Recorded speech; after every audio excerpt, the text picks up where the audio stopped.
When God speaks, creation trembles and love becomes the loudest voice of all. Welcome to day 126 of the 180-day Bible journey. Today we'll see how to stand in awe of God's greatness, how to depend on His blessings for success, how to pursue love as the highest expression of our faith. We started today in Job 35. Elihu continued to question Job and his friends about their stand. He said they can learn from nature about the dealings of God with mankind. He gives songs, He teaches us, and He makes us to be wiser. God's ways are perfect and independent of human merit. In Job chapter 36, Elihu discussed and he disclosed that even though God is mighty, but He does not despise anyone. He gives justice to the oppressed and opens the ears of the righteous. God makes them to prosper as long as they obey, as long as we serve Him. God is full of majesty and we should magnify Him. God's greatness is revealed through mercy and through discipline. In Job chapter 36:7, Elihu described the various acts of God: His lightnings, His thunder, the snow, the rain, the eyes, the whirlwind. He asked Job if he can understand how God controls all these natural forces we take for granted. He is excellent in power, and God is not partial. Creations we see reveals the majesty of God. And in Job chapter 38, God's first response, we see God responding to Job now, and is that Job's words are without understanding. They are devoid, they are empty. But He will ask Job some questions to see if he has answers.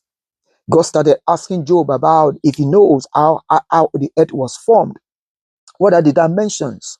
What are the sources of light and darkness? What of springs? What about the rain, the snow, the hail, the ice, all the animals? What about the laws and the ordinances of heaven? Who put wisdom in the mind? Who give food to the hungry? God's revelation humbles and He restores the heart.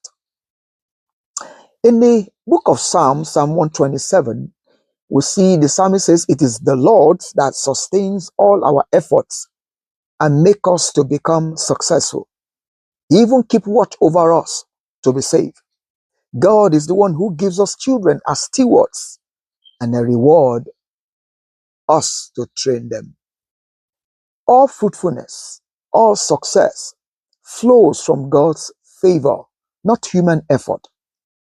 In the New Testament, in 1 Corinthians chapter 13, Apostle Paul mentioned that the greatest gift of all the 9 gifts he highlighted in chapter 12 is the gift of love.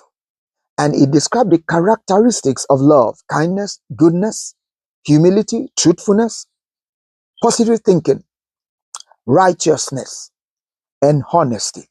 Love is the greatest and is greater than faith, is greater than hope. Love is the essence of true spirituality.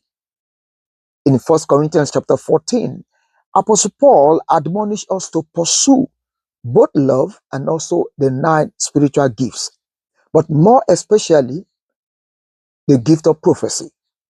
Speaking in tongues is speaking mysteries to God, but our natural mind does not understand it. But prophecy, on the other hand, is simply a gift to edify, to exalt, and also to comfort in a known language. This will be more advantageous to all who can understand what is being said. If we will speak in tongues, Apostle Paul said, then we should pray for interpretation. Paul further instituted the order in the church for tongues and also for interpretation. So everything should be done in order, not in rowdy fashion. Love and order is what builds the body of Christ.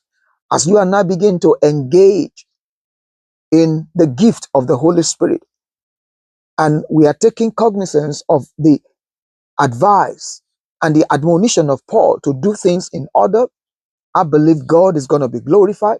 I believe God is going to be magnified, and Jesus will also be magnified.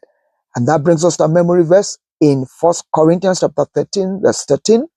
And now abide faith, hope, love. These three, but the greatest of these is love. I believe we should pursue love and pursue the characteristics of love and show love, because love is the greatest. It is what shows the essence of our true belief and trust in God, and also our maturity as a spiritual being.